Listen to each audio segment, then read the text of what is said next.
You're listening to Mile High Insiders with Nick Kendell and Luke Patterson. Head on over to milehighhuddle.com for all things Broncos.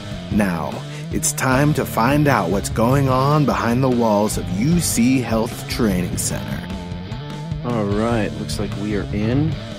I'll give it just a second to breathe here. Day after Christmas, can you believe it? December's just about over. 2020 is about over. That's what I'm looking at. We'll take it. All right. What's going on, Broncos country? Saturday night, which means it's time for Mile High Insiders. He's Nick Kendell. I'm Luke Patterson. Happy holidays and Merry Christmas. And Merry Christmas to you, Nick. I know we didn't get to talk yesterday. And, you know, sometimes that makes sense, man. You're enjoying time with your family, your friends if you can. And, yeah, dude, Merry Christmas to you and your family, man. Yeah, happy holidays. You know, no matter what you celebrate, hopefully everybody stayed safe and got to take advantage of friends, family, and just a little time to breathe. I know it's been a hard year for many people out there, but trying to rewire that brain, it's to, instead of think about everything that was different this year or whatnot, just, you know, practicing gratitude, everything that you do have going. So I'm thankful to be here tonight with you and everybody who's joining us tonight to talk some Broncos. Obviously, the season has not gone as we had hoped. We were talking, you know, potentially a playoff team. Obviously, Denver's going to finish for the fourth straight year with a losing record. But, you know, this team it's got good bones. You know, you'd say about like house flippers, where you see a house that's kind of dilapidated. It needs some work, but it has good bones. There are things here to be excited about. So we're going to get into that today. And obviously, playing the Chargers, this is going to once again be a quarterback conversation. But we'll get there when we get there. But thank you very much, and hope everybody else out there listening has had a good one as well. And also, Buana, hope you had a happy Hanukkah. So I know you're back there for that. So I want to be all inclusive there. So appreciate you all as well, Buana. I know you're back there. Yeah, and I talked to John today, and he was able to tell me that him and his family were able to celebrate yesterday and had a very lovely holiday as well. So, yeah, Merry Christmas, Happy Holidays, whatever your belief is, welcome, and we're grateful for you, like Nick said. So before we get going, tonight's live stream podcast is brought to you by sportsbetting.com. Broncos country, gambling is now legal in the state of Colorado, and if you're looking to make watching sports a little bit more interesting, sportsbetting.com is a no-brainer destination. And here's why. There's sharp odds, low juice. They have in-house bookmakers. They're not a third-party provider of odds. There's reduced juice, best prices, hassle-free bonuses with a one-time rollover. And that means the bonus money is yours after you bet it just one time. Now, other sites, they range between 5 and 30 different times, but not at sports betting. You get 24/7 live customer support, always a real person in the U.S. Here's the kicker. Right now, after you make your first deposit, sportsbetting.com will match up to $750. That's $750 in free bet credits, Nick. $750 for the holidays? Are you kidding me? Right now, the NBA season's also setting to tip off, man. So you're going to get $25 in free bet credits for the NBA. So NBA, NFL, get on over to www.sportsbetting.com/Mile High Huddle. That's www.sportsbetting.com/Mile High Huddle and capitalize on up to $750 in free bet credits. And that's going to start your 2021 off on the right foot. And absolutely. I mean, also, you're talking about making games a little bit more interesting. There's a lot of college football left. And, you know, I'm a psychopath. I'm a draft guy. So like tonight's game, Coastal Carolina versus Liberty, like I'm all in. I have it on in the background. Liberty's already up 7-0. They have a fun quarterback named Malik Willis who has a touchdown already rushing. He's kind of like the college version of Lamar Jackson. But, you know, there's a lot of games going on in college, and that's another place to go check it out. If you're talking about making a bowl game a little bit more spicy, a little more interesting. I mean, Oklahoma State, Miami coming up. We got Colorado, Texas coming up also. So Wake Forest, Wisconsin. Some of those games, maybe you don't care. Put a little action on it, then you are in. That's nice, Nick. I like that. We're getting some college ball up in the mix because you're right, man. Draft's right around the corner, and it might be the off season for some, but for you, it's not. For me, it's not. For Mile High Huddle, it's not. And speaking of that, please be sure to check Nick out at Nick Kendell MHH. Subscribe, like, and share wherever you are watching. I'm Luke Patterson at Luke Patterson LP, and be sure to once again subscribe, like, and share. However you're listening, be sure to leave us a review on whichever platform you choose, and be sure to head on over to milehighhuddle.com. Now, we've got tons of great work on milehighhuddle.com. It seems like we're always scheming up some good articles, Nick. And I guess I want to get into the news of the day. And before I do, just want to clean up just a couple little things real quick. Let y'all know that this podcast is part of Sports Illustrated and the Maven Coalition, brought to you by Overtime Media. This is the Overtime Podcast Network. Yikes, that was ugly, Broncos country. But let me tell you something that might help improve your mood. Coors Hard Seltzer is not your average seltzer. Rooted in Coors' long history of sustainability, is a brand inspired by a generation that wants to do good in the world with a mission to restore America's rivers. Coors Hard Seltzer is launching the world's easiest volunteer program. Never before has it been so easy to make a difference in the world. Whatever you're doing, by simply cracking open a can of Coors Hard Seltzer, you're volunteering. Our waterways, gang, are at risk. 80% of America's rivers are drying up, but through a partnership with Change the Course, Coors Hard Seltzer is helping to protect and restore America's rivers. Here's how it works. Each 12-pack of Coors Hard Seltzer restores 500 gallons of fresh water to U.S. rivers and the communities that depend on them. The results? 1 billion gallons of water restored to 16 river basins across the U.S., including the Colorado River, and that's just year one. 4 refreshing flavors, 1 cool cause. Enjoy naturally flavored black cherry, mango, lemon lime, and grapefruit. And the specs are in, gang. Coors Hard Seltzer is 4.5% ABV. And Zach, it's only 90 calories. Chad, I like all the flavors, but personally, I had the lemon lime with me today, and nothing takes the sting off quite like a Coors Hard Seltzer. It's my go-to for football season, non-football season, but after a tough Broncos loss, Chad, it definitely goes down a little better. So join the world's easiest volunteer program. By simply cracking open a can of Coors Hard Seltzer, you can volunteer to restore America's rivers. You buy Coors Hard Seltzer, you help restore 500 gallons of water into America's rivers. It is that simple. So visit CoorsSeltzer.com to find Coors Hard Seltzer near you. That's CoorsSeltzer.com.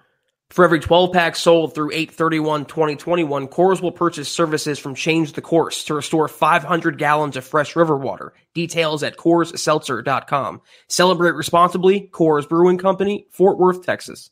And kicking things off right, we've got Muhammad in the house. What's up, Muhammad? Nice to see you. I see you, Charlie Beagle, Richie Rich, Travis Bruley in the house. Kenneth Booker, welcome and happy holidays. William Karn. Man, Nick, it looks like we got a full house tonight, man. I'm excited. I'm grateful for that. Like you said, we've got some college ball coming. And just to start the show off right, we got Stu Meat coming in here with the super chat. Thank you very much for your support, Stu. Happy holidays to you and yours with a 199 super, always showing us that love on the Mile High Insiders. And before we get going, Nick, I guess I just want to kick it off with our topic, right? I know we got some news we got to get to based on inactives, who's playing, who's not playing. A Broncos running back is in the news, a Broncos defensive pass rushers in the news for tomorrow, and we will get to that. But before we do, did you get a chance to listen to what Chris Harris Jr. had to say about Drew Lock? Yeah, it was interesting. Obviously, Chris Harris Jr. was a guy who was always good for a soundbite with the media. I think some of the people working there in Death Valley do miss him this year because, he intelligent guy, liked to talk. And he'd open up too. So some of those guys, especially those offensive linemen, they never really open up. They have that stoic kind of, we're not talking to the media, but Chris Harris Jr., a guy, he always would be good for a clip. And he was talking about Drew Lock on Wednesday's conference call with the Denver media. And he said, quote, "This year has been more rough for Drew than last year, but he can still get hot and make those throws to tear you apart. You can never sleep on Drew. He just has that turnover issue, which he has to clean up." And, that's a big thing. It's not just Drew Lock with the turnover issue. Obviously, that is the biggest one. But do you know where the Broncos rank this season in turnover differential, Luke? Are they second to last still behind Dallas? Turnover differential? They are dead last. Oh, and that's only 32 out of 32, man. It's bad, but not only is it bad, so turnover differential, you can be positive or minus, correct? Either go either way because it takes all the ones you've taken away as well as given away. And the Broncos, the second place team, the San Francisco 49ers, who won today. Hey, thank you for kicking behind us in the draft. That's great. They're at a -10. Denver Broncos at a -18. So they're so far away behind the other teams in turnover differential this year. And that's obviously part of the offense is an issue there. The Broncos, let me see, they have total turnovers would be takeaways. They have 12 takeaways on the season, which is terrible, and 30 giveaways. So They're tied for last in giveaways, but because the defense is not taking the ball away as well, it's just a real double kick to the groin, that kind of thing. So they're giving it away at the highest clip in the NFL, but they're not taking it back away as well. So thank God for Justin Simmons. Otherwise, this would be, what would it be, a negative 22 turnover differential? Horrible. Yeah. How many picks does Justin have right now on the season? I think it's 4.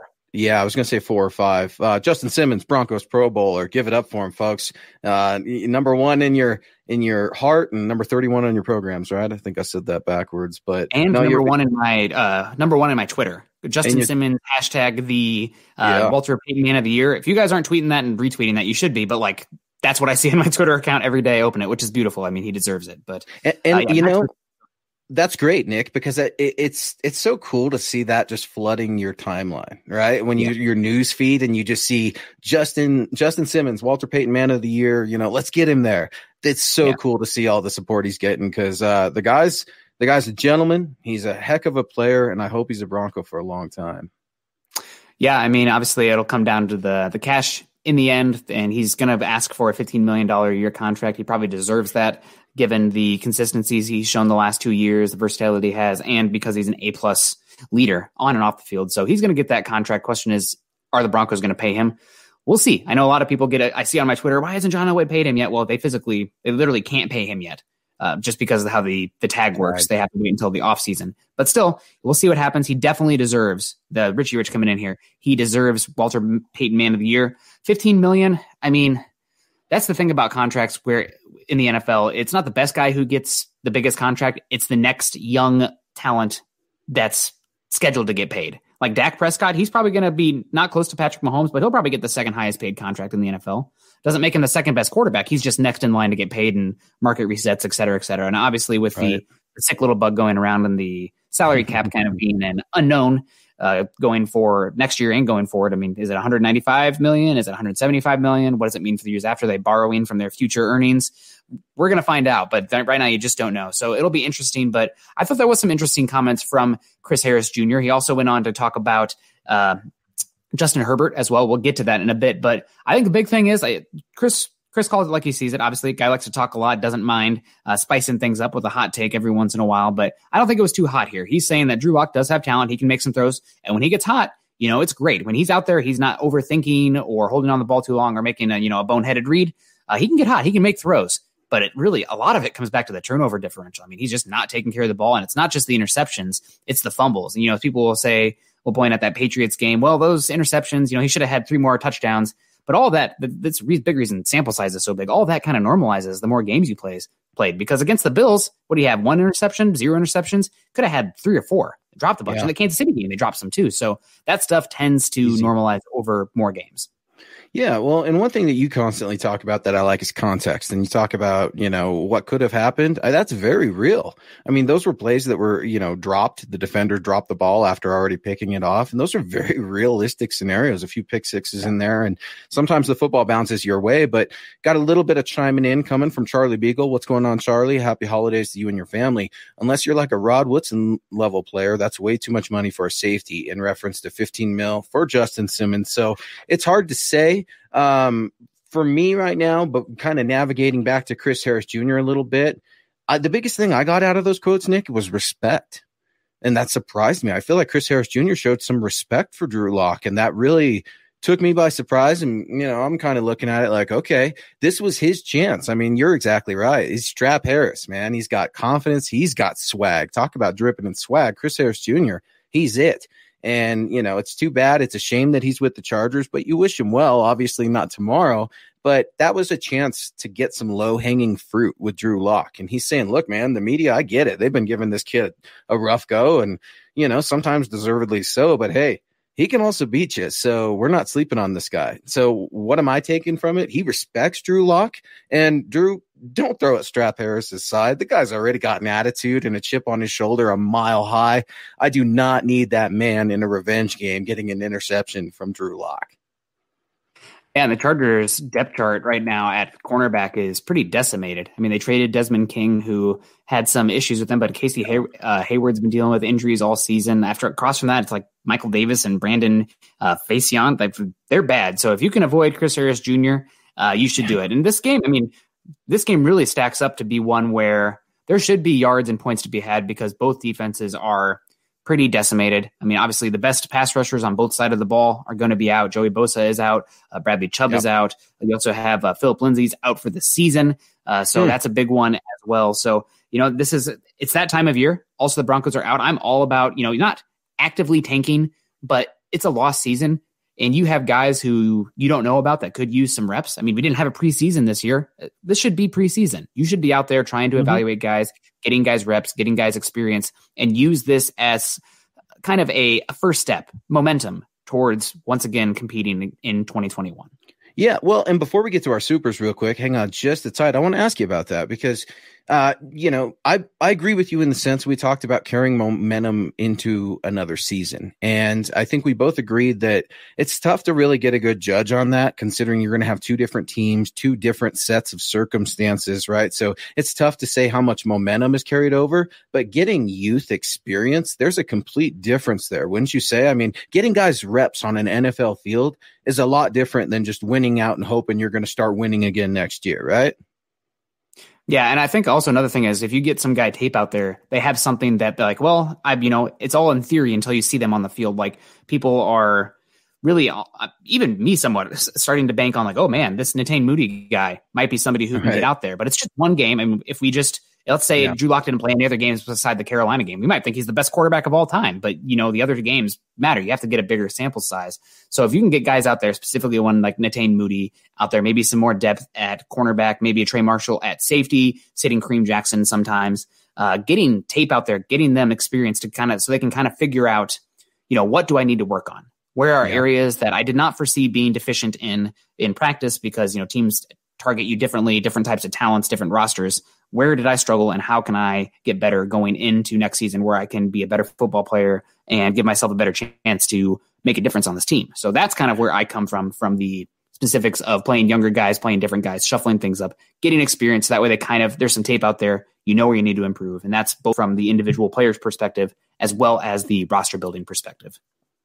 You're exactly right. We're talking about lack of an offseason. Well, the offseason's coming up, but we don't know what it's going to look like. We don't know, it's still, there's a lot in the air right now. And the biggest problem is getting guys on the field. You have an opportunity. Let's not call these meaningless games trash games. They're not. These are critical games for multiple coaches, players, you name it. So I completely agree with you, man. My tip to the cat to you there. So tip to the cat.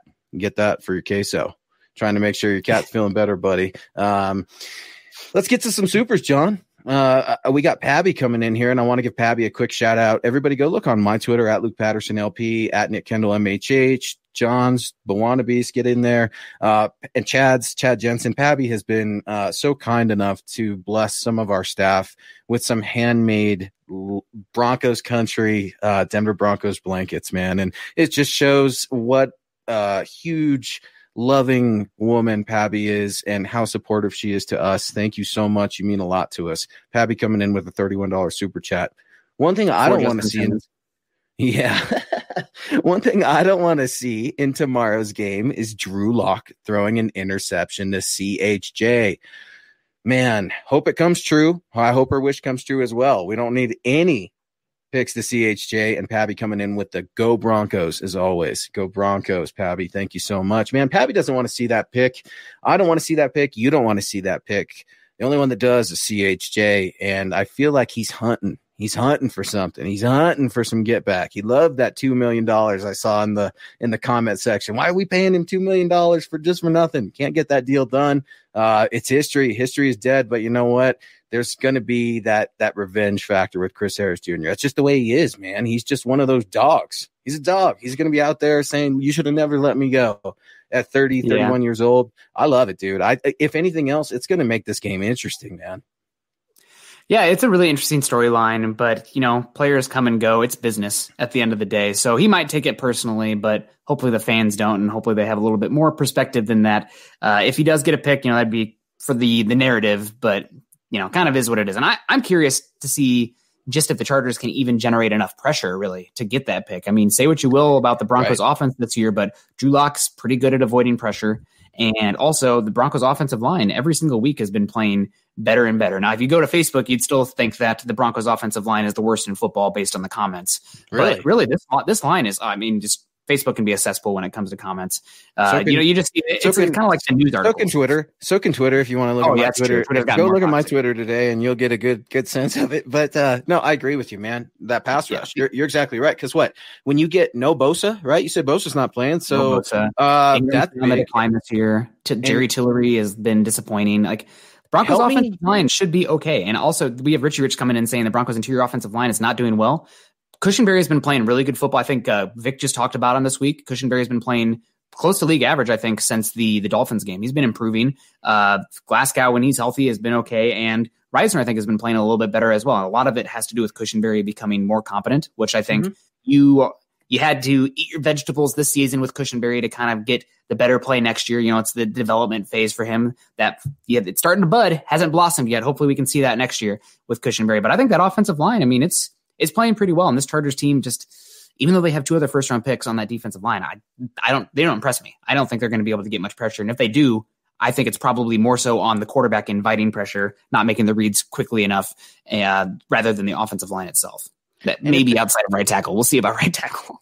Yeah, right. Well, and help me with this name, because I always butcher this name. They've got their other defensive end out, Nwasu. Is it pronounced Nwasu? Nwasu from USC. Yeah, perfect. He's a little bit more of a hybrid guy where he does rush, but he's also really good dropping back. But he's out as well. So, it's really just Ingram and whoever the heck their interior defensive line can muster. They're pretty Linville Joseph off the top of my head. That's run stuffer. Yeah. Right. Exactly. Just a big body guy that's not going to get a lot of rush on you, which is great for Cush. Now, I completely agree with you, man. And I like those debates because, look, the interior offensive line, man, they're young. And Dalton Reisner has not played as well as he did his rookie campaign. That's just the way it is. I can't point to a specific reason other than saying, look, he's helping a rookie center. Him and Garrett they've clicked. Him and Garrett have it going on right now. So I think Dalton was asked to come in as a rookie and in his first 2 years help assist a lot of guys before he can get his NFL career going a little bit too. So I think sometimes you got to give some margin of error there. Now, here's what I'll say about Lloyd Cushenberry. I love the reps that he's getting. He's starting to cut his teeth, just like you said. But I think the Broncos are going to get Cush in the weight room, and they're going to get him stronger. Now, you got John coming in here. Coach was asked about something, too, that was really interesting this last week, talking about, I think it was Troy Rank maybe, that asked, well, what about the possibility of maybe moving Graham Glasgow over to center just so we can get, Moody in at right guard?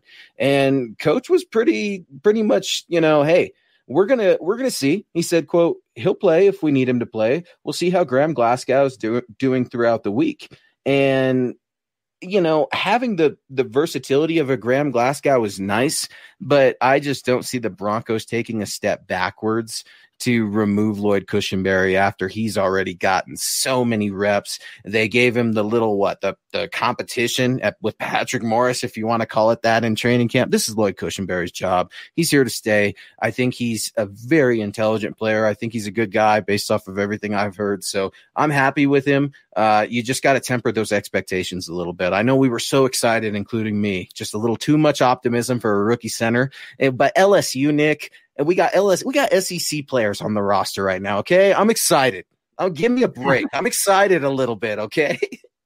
Man, I'm so much fun. I'm all about tempering expectations and trying to put a little cold water on excitement.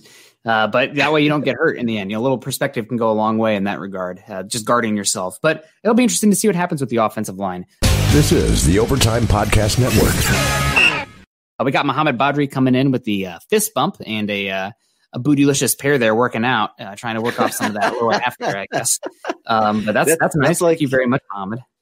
Yeah, that's like me, man. I'm going to have to start working out. I was in good shape until the holidays came around, lost a bunch of weight and getting a little uncomfortable, man. So I need to get back to it here in 2021, but let's keep it rolling. We got Kenneth Booker coming in here with a super chat 199. Appreciate you so much. Happy holidays to you, Kenneth. Linebacker Xavier Collins. Nick, talk to Kenneth Booker because he's wanting to know if there's a possibility of the Denver Broncos trading back and getting him. I think that's a really good question, Kenneth. Nick, what do you think about Xavier Collins as a early round conversation for the draft, which is obviously in the spring, but Kenneth Booker, our guy, he does his homework. Yeah, Zaven Collins is really interesting. He is super long and athletic. There's kind of some Tremaine Edmonds, I guess, when you kind of watch him that way, because there is the length and the movement skills. I like that. And his body type, you'd think you'd look at him and be like, oh, that guy's like, he's kind of like an edge player playing linebacker. But he is, I've enjoyed his tape. I will say I am very concerned about his ability coming downhill, filling in gaps and taking on blockers. He just wants none of that smoke. Now, if you're asking him to go sideline to sideline and chase, or even drop back into coverage, that's some ability there. But when it comes to the physical part of the game, given his size, it's surprising, but he's not good coming downhill. So I think, again, with his tools, that includes not just the athleticism, but the athleticism to size ratio. That matters. If you can have a guy who's fast, I'd rather take the guy who's 10 times bigger and faster, not 10 times, but that does matter. There's kind of a ratio there. I don't know if you know Math Bomb. Does that name mean anything to you? He's Twitter, works for the Lions, or Detroit Lions, writes about the Lions. He did something called RAS, which is relative athletic score.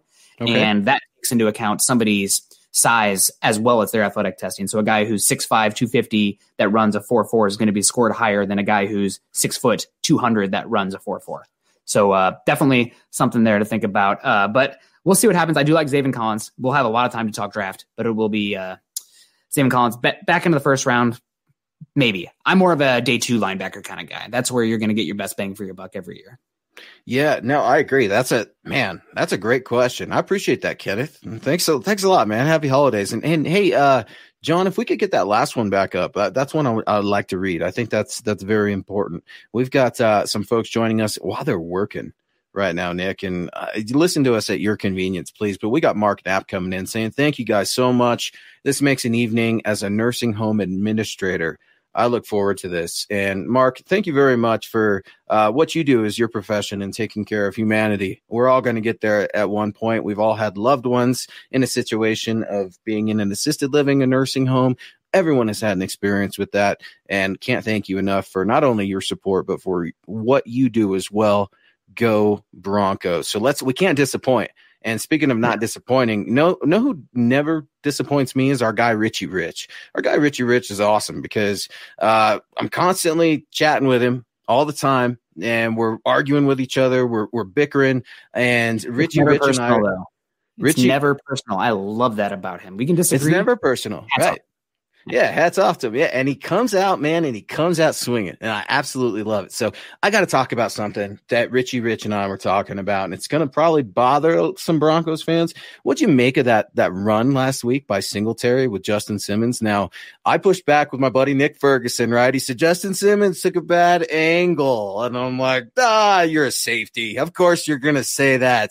Man, I don't know, Nick. Justin Simmons isn't the type of guy to quit, so I don't want to say that he quit on the play, but I was disappointed. What'd you make of the play? What was it, a 58-yard touchdown run by Singletary? Yeah, it was a bummer. There is no other way to really put it.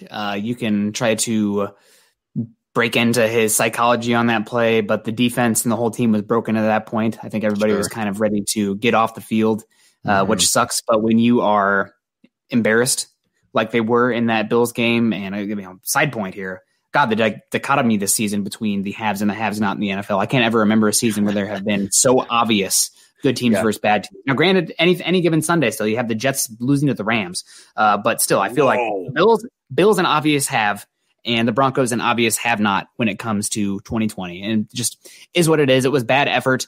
It was disappointing. It seemed like the whole defense gave up, but I mean, that was a team that, they were out there and they were driving a Ford Pinto versus a Ferrari kind of thing, especially on the defense with the cornerbacks. It's like, you're going to get beat. Like, I don't care if you're the best driver ever. You're probably going to get beat. So that's kind of what it was. It's still definitely disappointing to see them, take a step back, but I'm not going to overanalyze it other than just say disappointing, move on. We're on to the Chargers. As Bill Belichick would say, right? We're on to the LA Chargers. Here we go. Well, Nick, let's get into something I know you wanted to chat about too, and we'll keep getting into these comments as we go along. I texted you early this morning or early afternoon. I said, hey man, what do you want to do the show on? We've got so many different options. This is before the Philip Lindsay news, before the Bradley Chubb news. What do we want to talk about? Well, it's the elephant in the room. Drew Lock versus Justin Herbert. Part 2, Drew Lock got the best of Herbert and those Chargers in the first matchup.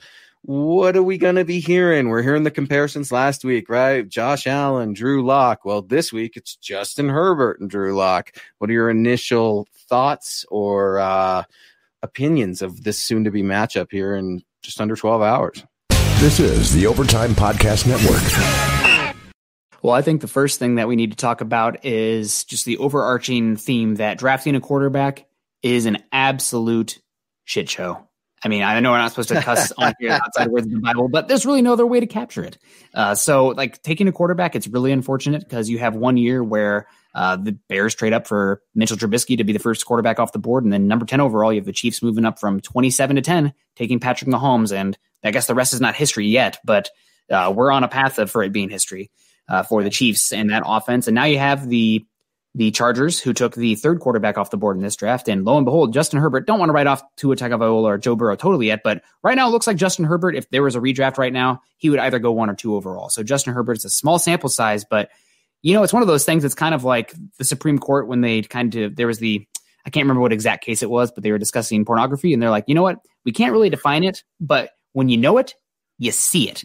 So I think with Justin Herbert, you can see it. He's a dude. He may regress a little bit here and there, but he looks like baby Josh Allen out there. And after what Josh Allen did this week against the Denver Broncos defense, I'm a little nervous for this game. Now, Justin Herbert's not as far along. There's some accuracy issues. Sometimes there's some ticker issues from processing, but the arm talent that he has, the athleticism that he has, it gives you so much margin for error every single play, every single week. And he's easily the rookie of the year.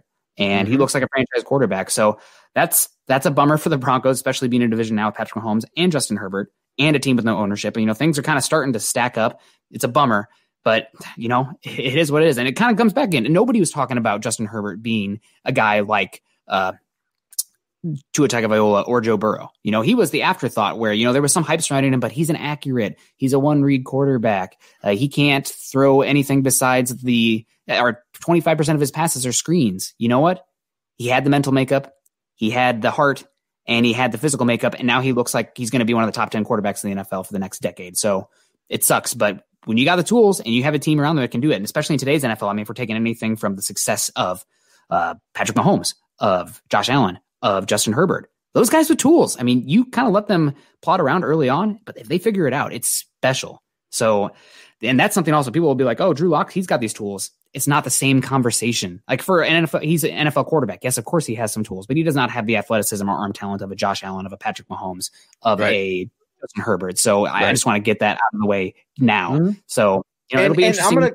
I'm going to clear something up real quick because I completely agree. And listen, that doesn't make Nick a Drew Lock hater, all right? I'm so sick of hearing Drew Lock hater, cover too deep. I'm so sick of hearing all this stuff. I'm just telling you the truth, and Nick's telling you the truth too. Josh Allen, look at the pure size difference between Josh Allen, Justin Herbert, and Drew Lock. Let's start there. If we want to start at the Underwear Olympics, let's do that. And then we can go through the film and do that also. Because you're exactly right, Nick. Doesn't make you a hater. You're just telling it like it is. They're two different profiles of quarterback.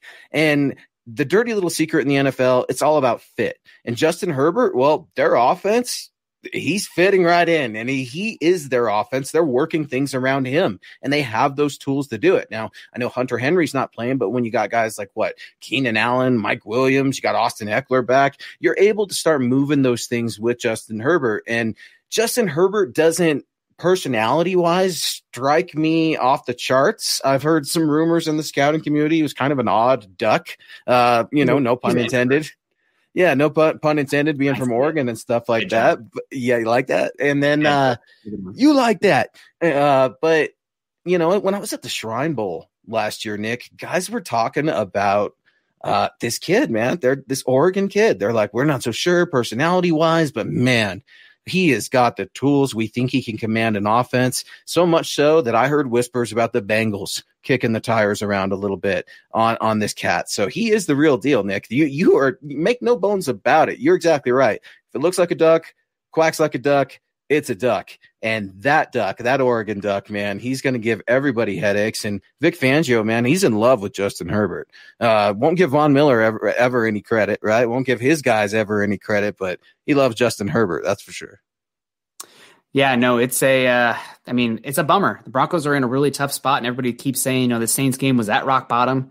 Well, looking around the division, a lot of players are going to want to go play in Vegas. They don't have to pay the income tax there. A lot of players, and then now you have Los Angeles with Justin Herbert. They might actually get a fan or two in there, and Patrick Mahomes with the Chiefs. So it's really stacking up for the Broncos. And maybe in like the NFC East, what Drew Lock has done so far. Now, I'm not saying it's going to be what he is, but what he's done so far might be able to get it done.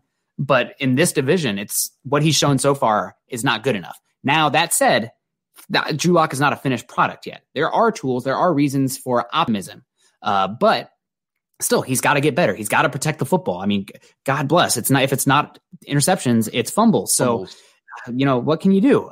They got to get better there. And we have some super chats coming in here. I want to get to this one real quick. WE coming in, as you mentioned, drafting a quarterback is a crapshoot. And gosh, if that isn't as true as it's ever been, then somebody point me in the right direction, because it seems like it's a crapshoot. So what's stopping us from drafting a quarterback again? Not trying to be a lock hater, but let's keep swinging. And I think this is a conversation that I've been kind of building up on Twitter a little bit. It's really just more about the opportunity cost. I think this Broncos team, I mean, how many people have they lost this year? Right? This is a team that's pretty decimated with injuries. The only team I can think of that's more so decimated with injuries might be the 49ers.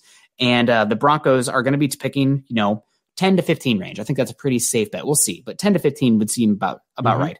And they lost all these people that are still picking there. And you are within range potentially for going up for a quarterback such as a Justin Fields, such as a Trey Lance, such as a Zach Wilson. If you love that guy, go get him. Drew Lock has had 16 games. He'll have 18 games. There are flashes, but it's not consistent enough. And it's about opportunity cost. It's not that we don't believe in Lock. I'd like to keep him and compete and then have talent as a backup. I mean, Brett Rippon, not a backup quarterback. Drew Lock might be a high-end guy that you can flip a year later for draft capital.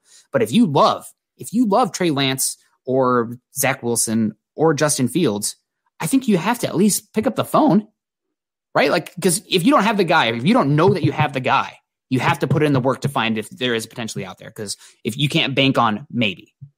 Yeah, I completely agree. If you're in love with the guy, go get him, just like the Chiefs did. And, nobody off the top of their head can remember what the Chiefs gave up to go get their guy, because they got their guy. Do you think there were Panther fans that were like screaming? I know this was pre-Twitter, but 2010, screaming, "Give Jimmy Clausen more time. We don't want Cam Newton. We need to give Jimmy Clausen more time." Yeah, right. He was appointed the chosen one since high school, right? Before he even got to Notre Dame, Rivals was all over that kid, and it just did not work out in the NFL. And that's saying it nicely. If you're in love with a guy, go get him. I subscribe to the theory that franchise quarterbacks are not developed; they're born. And what they're done with in the NFL in terms of coaching and stuff, that varies. It's all about fit. Some guys are going to find great fit. Other guys aren't, and we'll never know. But the NFL is not, and the Broncos are not going to wait around forever on Drew Lock. So I see a lot of these comments. Maybe go get a quarterback. Why not? I agree, but you got to love a guy.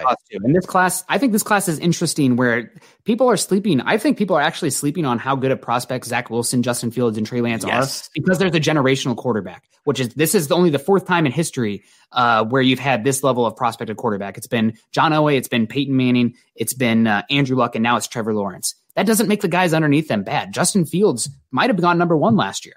I mean, with the tools he had, I know Joe Burrow had a great season, but Joe Burrow is old for a quarterback. He lacks arm talent, and Justin Fields has way more tools. Trey Lance might be the best athlete. He's right up there with Josh Allen in terms of athleticism to arm talent.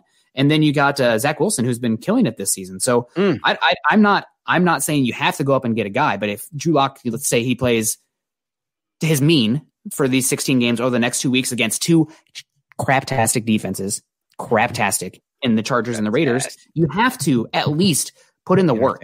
And if a guy fits and you're like, wow, this guy's blowing me away, this guy fits our offense perfectly, then it comes to a conversation of what can we do? What kind of package can we get? Does that package make sense and not mortgage our future for the probability of the hit return? So it's a very nuanced and complicated conversation. I think it's most likely the Broncos bring in an Andy Dalton type of quarterback to raise the floor and kind of push Lock. That's probably the most likely scenario. But again, this is a conversation in hypotheticals that every team needs to have every single year. If you don't have a Patrick Mahomes in house, if you don't have a Baker Mayfield, if you don't have a Justin Herbert, you need to have this conversation. If you're not, quite frankly, the team is letting you down. And you're just delaying the inevitable, right? You're just pushing it back another year. That's what we're doing. And that's why we're seeing, the first time a team has won a championship and not returned to the playoffs in 5 years. Well, hey, look at the quarterback carousel. Just see that. So you're bringing in these free agents, and you said something I want to bring up. What is likely to happen? And I think that's something that is often misconstrued, because as fans, as analysts, we all have our own opinion on what we want to see happen. And then there's what we think John Elway and the Denver Broncos are going to do. History suggests that they're going to go after another quarterback that's via free agency, right? John prefers to do that. He's a little bit gun shy about the Paxton Lynch first round miss. And guys, Drew Lock's a second rounder. Okay. I would much rather have a second rounder not work out than a first round flame out and bust like Paxton Lynch. And guess what? Drew Lock is salvageable. He is. Yeah. I think yes. Drew Lock is completely salvageable. I don't know if it's going to be here with the Broncos, but Drew Lock has the talent to play in the NFL. There's no doubt. And he also, I think, Nick, he has the work ethic. This guy wants to get better, and I think he cares. Unlike Paxton Lynch that only cared about Xbox, I think Drew Lock really does care. I can see his frustration. I could see his ups. I could see his lows. To me, his lows have outweighed his ups a lot more lately, and that's a big win in my book, because it's saying, okay, for all the Colin Cowherd dancing around, all that stuff, well, you see him smiling on the sideline now. You see him with his teammates when they're doing well. He's got those tools, and that's the most frustrating aspect, because he's salvageable, Nick. He is salvageable. There's a lot to like. I really like Drew Lock, the person, as well, which, does that matter? I don't know, but he's got arm talent. He's got enough athleticism to be a guy who can escape. I mean, I think he's got the very floor as far as athleticism that I want for my quarterback. That's why I'm 120% out on Kyle Trask and Mac Jones. I don't give two hoots about their stats. They're pocket quarterbacks, and I don't want them. I don't think that's how you win in today's NFL, at least long term. There's not guys like Brady coming up anymore, because it took Brady to come in a league where they were much more statuesque quarterback to get to this mental side of the game where he can overcome the lack of athletic tools. So I just don't think that guy works in today's NFL. And if he does, I'm not taking him. So we will see what happens there, but it's an interesting conversation. I think most likely I have no issue with it. If the Broncos want to run it back with Drew Lock next year and see what happens and bring in another quarterback to raise the floor of that room, then so be it. But you are sinking or swimming with him at that point. Vic Fangio is as well. John Elway is as well. So again, I just think the Broncos, they'd be, what's the word? They'd be just dishonest with the fan base if they were just like, oh, we're 100% in Drew Lock. We're not even going to look at the likes of Trey Lance, Justin Fields, Zach Wilson. I mean, imagine this is the exact same conversation Broncos country was having in 2017 when they didn't even look at, they did look, but the fans wrote off Deshaun Watson and Patrick Mahomes because they already had a first round picks and Paxton Lynch on the team. He's salvageable. He's got tools. We don't know yet. There's not enough time to know. If you don't know, then you have to do it. You have to look and at least put in the work and maybe go get a guy. That's all it takes. And you have to be honest with yourself to have that conversation and not get mad about it. It's not about luck. It's about the opportunity of you don't know if you have a guy, so you might be able to go get him. It's that simple. Am I frozen or did Luke freeze out? Somebody let me know. It's okay. Uh-oh. Am I good? Are we good? It might have been me.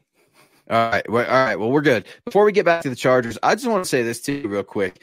Wannabes coming in here. Nick and Luke, would you give Lindsay a CHJ bonus as a restricted free agent to make it easier to keep him after the deal? All right. Wannabes is telling me, look, man, it's not the draft yet.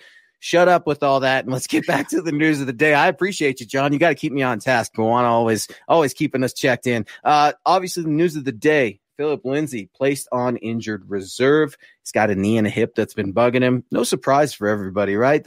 Phil hasn't looked right in a while, Nick. I mean, it's just he hasn't looked right. What's the future look like for Philip Lindsay? Because it's clear the Broncos want to move forward with Melvin Gordon. I mean, don't only watch what they say, watch what they do. And the Melvin Gordon court case, all that stuff, the play amounts of snaps. I know it's cute because they're usually 50-50, but Melvin Gordon's the guy in this offense, right? Yeah, I mean, he's been the guy since the Dolphins game. He's been much more efficient. And, with Lindsay, you're kind of living and dying with the explosive play, and he just has not been able to get away. And also, teams are stacking the box when Lindsay's in there because they don't feel threatened by him as a pass catcher. So it's a bunch of stuff in there. And also I see a lot of people complaining, well, why aren't they getting fill the ball in space or running stretches? They haven't been doing that the past few seasons either when he's been good. It's really been much more under center using a fullback and some counters and traps, but it's not like you're seeing him get pitches or anything to get the ball the outside. It's Lindsay's ability to press the line of scrimmage and then go on the interior where he kind of short and just explodes out of there, where you're seeing him make those big plays. It's not these like roundabout power leads on the outside zone stretches. He's never really done that. So I don't know where this narrative's coming from. Well, it's all Shermer's fault because he just keeps pounding him in the middle. That's what Lindsay had done in the past few years, and it had been working. It had been really kind of interesting because he's such a small back, but he'd been so good in the A gaps. So I don't know. I think it comes back to and I don't want to dehumanize these guys at by any means, but it's kind of this used car philosophy when it comes to running backs, right? Like, why pay a running back money when they're going to be worse than they were? They're a depreciating value every single season. So why pay them more money than what you got on their rookie contract? I just don't get it. Obviously, there are the Alvin Kamaras of the world. There are Derrick Henrys, but far more often, you see Todd Gurley. You see a guy like David Johnson. You see a guy like Zeke Elliott. I don't get it. So coming all back to Phillip Lindsay here, it's a bummer. And I know people really love him, but I would just slap the second round tender on him. Maybe even that's a little bit much, but the second round tender on him, because this is still a team that should be predicated on the ground game next year if they are going to compete. And with the improving offensive linemen, that's good. So they should be, again, more of a rushing first offense. Slap that second round tender on him. Beg somebody to take that. They won't, but beg somebody to take that.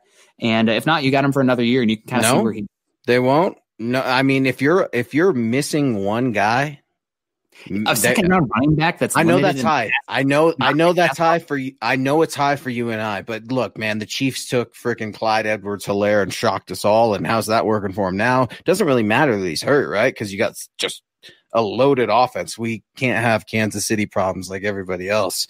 So that's tough. I don't see someone putting, second round is rich. You're exactly right. But man, I know the Baltimore Ravens love him. They've loved him forever. They're still talking about him. They're watching this very closely. It could be very well be. Let's just be honest. The Broncos got lucky that Phillip Lindsay's mom talked him into staying here.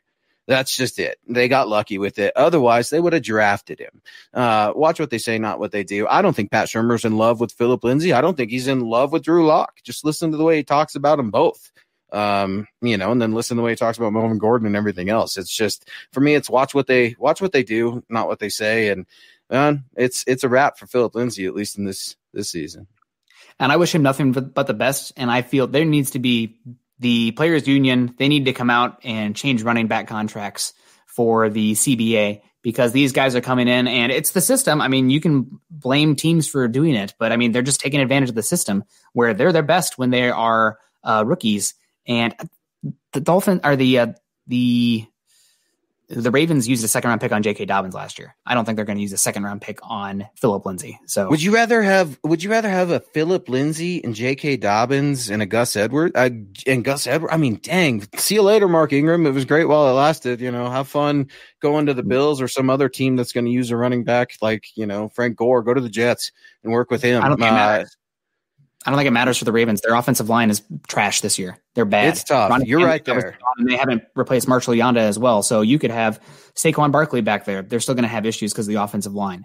So I don't know. I'm not using resource, but I'm just so vehemently anti-using premium resources on the running back position, because you find those guys every single year and they're best when they're cheap. So it just makes sense to do that way. I'd like them to change the CBA so that way those guys can get paid sooner, because I feel bad for them. If I had a son, or I had friends that were like, hey, this kid's a really good athlete, don't let him play running back, linebacker, edge rusher, cornerback. Make him become one of those wide receiver running back hybrid types. You can get value there. You're going to play a much longer career. You're going to take less hits. You're going to get paid more. How it's set up right now, it's meant to be exploited, and those guys are exploitable. So, and you're going to get flags. You're going to get first downs via flag if you're a receiver too, man. I mean, that is so valuable in today's NFL because it's a passing league. You see coaches giving attaboys to receivers that are trying to draw flags just because that's what they're designed to do on some of the plays where they're not able to get the ball. And we've got some comments coming in I'd like to get to. We've got our guy Darab coming in. Running backs don't need to learn. They're plug and play position. I like that. It's very much plug and play. Position. Yes, north, it's south. One position there is no learning curve. from the college to the NFL. They are as good as they will be their first year. So people say, oh, we got this running back. Maybe the system will get better. Maybe the blocking will get better. But they're not going to improve. They are what they are when they come out. Yeah, tip of the cap there. I like that comment a lot. That's strong. That's a real strong comment. And I think it's I think it's accurate. And so, but on the other side, you're looking at the Chargers, man, and you're looking at Austin Eckler being back, right? And you're looking at the Broncos. I think Deshaun Williams is questionable on the defensive line with a knee. I expect him to play tomorrow. Linebacker Josh Watson will not be playing tomorrow. It's bizarre. Played in 8 games, the last 6 straight. The only reason Josh Watson isn't playing tomorrow is because, well, there's not a single Bronco, knock on wood, on that funny little bug list right now. So there's just not a roster spot for Josh Watson. So Josh Watson isn't going to be in there. But talk about drafting running backs. Well, the Broncos didn't draft this running back. They picked him up as an undrafted free agent this last year. And correct me if I'm wrong, Nick, they made him the highest paid undrafted free agent, and Levante Bellamy out of, Western Michigan. I actually got to talk with this kid at the Shrine game last year. I liked him a lot. Coaches were liking this kid a lot also. Do you think Levante Bellamy could possibly get a few reps tomorrow, splitting the carries with, It's going to be Melvin Gordon and Royce Freeman? I think so, because Royce is listed as questionable. I think with I saw that. Was an illness? No, okay. I think it's hip. He's limited. Yep. He did not participate on Wednesday, limited Thursday, limited Friday, and questionable for the game. So I think we will see Bellamy. I hope he holds on to the football. Talk about the Broncos leading the NFL in giveaways. Now you have Melvin Gordon out there with Levante Bellamy and Drew Lock. Christmas might have come late for the Chargers defense. They're going to be giving gifts away like Santa Claus out there maybe, but we'll see what happens. I mean, anything can happen any given Sunday, but that's football. So it will be interesting to see how they split up those carries. I think, honestly, the Broncos will probably just ride Gordon. You're going to see him. I know they've been able to split it a little bit, but I think you're going to see a game where Gordon gets a good amount of carries, and maybe that'll make a difference for somebody's fantasy team out there if they didn't end up going against Brady or Kamara already this week. That's why I pulled that last one up, man. I was going to say, dude, I know we all had Christmas and stuff like that, but did you see Alvin freaking Kamara? My goodness, man. I had him in one of my leagues. I know nobody cares about your fantasy league. I get it, but yeah, it's crazy, man. I mean, it goes to your point, Nick. These guys have got to do more than just run the ball north and south. You have got to show a little bit more, and you're going to get that cheddar for showing a little bit more also. And Richie Rich coming in with Nick only thinks I push back on Philip Lindsay's pass pro. Running backs improve in the pros. It's a case by case basis. It's a case by case basis. Before I let you get in there, I think it's case by case basis, and it's the system, right? Pat Shurmur, and I see in the comments, Pat Shurmur's looking for Saquon Barkley. You bet. And there's only one Saquon Barkley, but I can tell you, if you're comparing Melvin Gordon and Philip Lindsay, it's more realistic with Melvin Gordon. He's a bigger body back. He's got that body, the big height to fall forward. It's what Pat Shurmur wants. And Mark, you're going to need to expand on the Puka Williams take here. I'm not sure what's going on. Just a little bit more. Oh, and go ahead. There you go. Do you think Chubb gets 10 sacks this year? I don't think Chubb gets 10 sacks this year. I'm honestly hoping that they give him the Raiders game off too, because, I'd rather see Derek Tuska out there and see, hey, maybe this guy is something we can develop. Maybe there's some hybrid edge ability. Get him those reps. We already know Bradley Chubb's excellent. He's one of the leaders in the NFL this season in pat pressures. So there's a lot of value there. So we've seen enough from Chubb this year. I really don't want him to get hurt. Chubb is out for this game. So yeah, Chubb being able to get 10 sacks, probably not happening this year. A bummer, but it's just an individual stat, and he already made the Pro Bowl. So I don't feel too bad for Chubb in that regard. No, and the Broncos have to protect their investment a little bit, right? Because they got a big decision coming up with the 5th-year option with Bradley Chubb, with those injuries and stuff. You got to protect your investment a little bit. I would not be disappointed. So what does that mean? Just like you said, you're going to see Jeremiah Atachu going against his old team, talking about a revenge game. I don't know. Maybe Jeremiah Atachu, he surprised us occasionally here and there with the Broncos. Maybe he has a decent game, but like you said, you're going to see Derek Tuska. I don't want to see Anthony Chicklow. I'm just not big on the guy at all. Not trying to trash him or anything like that, but there's so much movement like up here and at the legs for so little movement, like actually rushing the passer. Like he's trying his hardest, man. He's trying his hardest.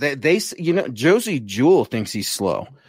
So, it's just one of those, and Josie Jewell, who's improved immensely, so it's just one of those deals, man, where you know what you're getting. I was telling John too, like as we were texting throughout a game one day, I'm like, dude, anytime Chicolo is in, just watch it go to his side every single time. And they do it. But Derek Tuska, another one of my guys, you're making me feel so good, man. I got to talk to him at the Shrine Bowl too. Broncos go to the Shrine Bowl. Not going to be able to go to the Shrine Bowl this year, man. It was canceled due to that funny little bug, but I will be at the Senior Bowl. So I'm looking forward to that, man. But all my Shrine Bowls, dude, you're a draft guy. I've always subscribed to talent can come from anywhere, Nick. Do you believe that as well? Yes, but it's more likely to come in the top 100 picks. Yeah, there's a good drop off after the top 100, just historically speaking. A lot of busts too. So yeah, that's true. We're gonna have to get into that another day because we got our last little segment in, man. So Justin Herbert, Drew Lock, that's the big thing right now. We're talking Philip Lindsay, Bradley Chubb. Let's open it up, Nick. Yeah, how about that? Right? Let's open it up to some comments before we get the night finished and wrapped up. And I want to see some scores. I want to know what you guys are looking at with this Chargers game because, man, Broncos country's divided right now. These games don't matter. Let's see reps. The others are saying, man, these games do matter. This is an AFC West divisional matchup. The Broncos and Chargers are tied right now, right, and with overall records. So you don't want to finish last in AFC West. But don't you? Like the difference in the common opponent is huge. The difference in the common opponent is gigantic. You're talking about the difference between you get for last place. You get to play the Jags and the Jets next year, the teams that are going to be picking 1 and 2, versus let's say you finish second place, which is still on the table, and then you're going to end up playing the Colts and it would be the AFC East, so that'd be the Colts and the Dolphins. That's the difference between 4th and 6th. Broncos, even though the Jags are going to get Trevor Lawrence, probably, I would much rather play those two teams next year. I'm so tired of getting boned in the butt when it comes to the strength of schedule. I'm done. Like every year, the strength of schedule is terrible for the Broncos. And I just give us a bone, throw us a bone. I don't need to be this horrible season, then finish second in the AFC West again, picking behind the Chargers and the Raiders, and then getting the horrible common opponent for the other teams that finish second place. I'm so tired of that. And that's those two games are the difference. Throw us a bone. I agree. And you know what? I'm just going to throw this out there too, because I'm so tired of beating a dead horse. But Dwayne Haskins, really, man? Really? Idiot. You can do the Broncos like that and then roll out the Washington football team like that? Man, Roger Goodell, the NFL, y'all should be ashamed of yourselves, because I'm telling you right now, if the Broncos had an owner, what happened a few weeks ago would have never happened. But it's a direct indictment on where this franchise is in terms of the NFL. The NFL looks at the Broncos as their whipping boy right now. That's what they are. And it hurts me to say it, but let's be honest, man. The Broncos are not relevant. They have not been relevant in 5 years. How do you get back to that? Nick, it all starts with the quarterback. I mean, it really does. I think the foundation this year for a solid team. Defense could use some young up-and-comers to really kind of solidify a cornerback position, edge rusher position, maybe linebacker and interior defensive line as well. I saw we had some comments on that guys, don't worry, we're going to get a chance to get to the draft. We're going to have ample time to talk about a lot of these. You guys are driving. You guys are just hitting a great nerve with us, man. Driving us nuts because Nick and I are so eager. Nick's been already in it since the fall. I just started these last couple of weeks. So yeah, we got a busy off season ahead, man. And we promise we won't disappoint, but we got to try to stay on task just a little these last 4 minutes against the Chargers, man. I agree. Yeah, and I got to get to Kenneth here real quick, just to get on my soapbox here real quick. When was the last Ohio State quarterback that was good? Guys, this is a super important fact that Scouting 101, you scout the name on the back of the jersey, not the decal on the helmet. When Patrick Mahomes was drafted, people were saying that there'd never been a Big 12 quarterback that had even won a playoff game, and now here we are. So it always comes down to that individual player, not where they go to school. And they've seen people are saying that about it too as well. I mean, there are things to be said about the coaching system and bringing in guys for talent. Yeah, but you got to be able to take away the system from the talent. It's why I'm not buying Mac Jones stock versus a guy like Trevor Lawrence. You know, he's got a great offense around him and talent too. He has a lot of the questions that you have with you have a lot of the similar questions as Justin Fields as well. I mean, a lot of it is one quick read where the guy's wide open and there's no pressure. You know, like, okay, he plays on a great team surrounded by 5-star athletes. Like, I don't know what to tell you. I can't put him on the Iowa Hawkeyes despite how much I've written him and asked him to. No, I'm just kidding. But, you know, that kind of thing where You're just not going to get it. So you have to be able to evaluate the tools and that individual guy. So name a good Ohio State quarterback. I'm a big fan of Kirk Herbstreit. I think he's a good analyst. I was going to dog you and say Kirk Herbstreit because it's been that long. And I think I was just reading an article what Kirk Herbstreit's youngest is going to be a walk-on at Ohio State. I think I was reading. Yep. He's got a couple other boys, at Clemson, right? Yeah. And also there was a thing going on for a long time that the Big Ten hadn't had a first round quarterback since Kerry Collins in 1995 until Dwayne Haskins was drafted. But then you have Tom Brady and Drew Brees as two of the best quarterbacks of the last 20 years. So, comes back to the quarterback is kind of a crapshoot, but still. I hate that. I hate it. I hate to hear that term, Nick, because there are hits and misses, but dude, you put in hours of work. Don't call it a crapshoot. It's not. You're not just throwing the ball out there, dude. You prepare. I know you do. I've seen it in last year's offseason when I came in halfway through and we got to meet each other and I started working with y'all. But man, it is not. You gotta be okay with making mistakes, and I think that's something we're seeing with John Elway. I know we just got a couple minutes, but John, it is okay to go take another quarterback, man. It's okay. If Drew Lock doesn't work out, that's fine. That's okay. Yeah. I think that even the best of the best, it's kind of like baseball and being a weatherman, there's just some level of statistics or probability or unpredictability that you just will never know. And you could be the best evaluator in the world. There are just some factors that you can't get. There's a human element. So, we'll see what happens. I do appreciate that you say, put in the work. And I would say I know more than the layman, but there has to be some humbleness there where you have to appreciate that there's a human element and an unpredictability that will always be there no matter what. And that's, you can go back and look at draft takes, not just for me, but for a lot of people going back, just a couple years ago, people like Josh Rosen is going to be an easy quarterback come in. Josh Allen can't make it. Well, here we are today. It's a complete flip.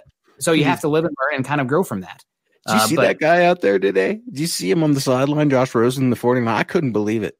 I was like, really? This is where we're at? You're playing against your old team and you're just sitting there as a bench player, man? I never bought Rosen to begin with. I don't know about you. I did like Rosen, but that was probably an overcorrection to Paxton Lynch. Monumental failure. So that's okay. And that's okay, Nick. It was a miss, right? We all miss. Yeah. I missed on guys this last draft, and guess what? I'm gonna miss on more of this draft. That's just the way it goes. Yeah, absolutely. So before we get on out of here, guys, we'll have plenty of time to talk a lot more draft stuff. I do love that the comment section is rifled with draft talk right now, which is great. We're gonna be here all off season for that, guys, and Thanks, your Mark. takes are just as valid. I'm here for it. I want to hear what you have to say. But prediction before we get on out of here, I think the Broncos are going to end up losing this game. I think they're just too beaten at the defensive back position. And Justin Herbert, Broncos, let's be honest, they won that game against the Chargers week, whatever it was, but that was a game where, the probability chart said that the Broncos probably shouldn't have won that game. And while you still have to play the full 60 minutes to get there, that was one where things kind of broke the Broncos' way there at the end, and the Chargers kind of did their best Charger impression. They are the AFC version of the Atlanta Falcons. Just is what it is. Accept it. But I think this is a game that the Chargers will probably end up winning. I think Justin Herbert's hot. I think they're going to be irritated about how the last game finished. If you remember, there were punches thrown at the end of that last game. The Chargers are going to be irritated at this game. Yeah. I think the Chargers end up winning this game. I got the Chargers taking it 20-14. Yeah. Ooh, I like it. I like it. I think I'll go. I can't remember my score, but as we speak right now, I think I'm going to go with the Chargers. Let's say 31-24. We'll go that way. I think, Coach Lynn is coaching for his job out there with the Chargers right now, man. And it's tough because I don't think the ownership for the Chargers ever quite give the team what they deserve, and the Chargers end up choking the way they always do. So we'll have to find out, man. But if you're watching the game tomorrow, look for improvements. That's what we're looking for, right? You're looking for the good. I'm so tired of talking about the bad. And these guys can do well, Nick. They've got talent. They've got the tools, and let's hope they put it together. Plenty to look forward to. Garrett Bowles continuing to make strides. The interior offensive line is very young and getting better. You have a lot of young weapons. Maybe we'll see another KJ Hamler bomb this week. Noah Fant coming off of a really good game after he's been dealing with an injury and also had that stomach bug there for a bit. So plenty to look forward to there. Defense is pretty banged up, but maybe somebody will step up that might end up being a good piece down the line. You never know. That's why we tune into the games. But anyway, guys, we appreciate it. We got to get on out of here. Do have other obligations, family, pets, cooking dinner, blah, blah, blah. But I hope you guys had a very great, safe, happy, fulfilling Thanksgiving. We appreciate the heck out of you guys. We appreciate you tuning in today to the Mile High Insiders. You can find Luke on Twitter at Luke Patterson LP. You can find me at Nick Kendell MHH. Add us on Twitter. If we didn't get to your comment here today, guess what? Just add us on Twitter and we will get to it. We love talking football. That's why we're here. Make sure you guys go over to milehighhuddle.com for all of our written content, as well as the Mile High Huddle community content. We'll be there tomorrow during the game. You can join us there. We'll get to talk some football and react live to the Broncos playing the Chargers. Go to iTunes, leave us a 5-star rating if you feel like we earned it. That'd be a great Christmas gift, though. And a comment. Also, guys, on YouTube, best thing you could do for us if you do enjoy the show, like, subscribe, and share on YouTube, and share it on your social media platforms. That helps us a lot. Also, Facebook people listening to Facebook Live, click those thumbs up or laugh react or hard react, whatever. I'll take it. I'll take whatever you can get. It's Christmas still. It's a time to give, but also I'm here to take. No, I'm just kidding. Doing so is a huge support for us, guys. But for real, that can really help us. It helps the Huddle Up podcast, helps the Dove Valley Deep Divers, helps building the Broncos. Guys, you can follow us on Twitter also at Mile High Huddle and at MHI_football pod. We appreciate it. Hope you guys all stayed safe. We really do appreciate you guys. I know that 2020 has been a rough year for a number of people for a number of factors, but a little bit of normalcy for myself and Luke getting to come here every single Saturday and talk football with you guys. And even if we don't agree, man, bless you all. I mean, we really do appreciate you for that normalcy, just that consistency and being able to just unplug here and get riled up about something that doesn't matter so much, but matters more than anything in the Denver Broncos. Love you. Stay safe. Go Broncos. Go Broncos. Join Broncos Country's deep divers at milehighhuddle.com to keep the conversation going.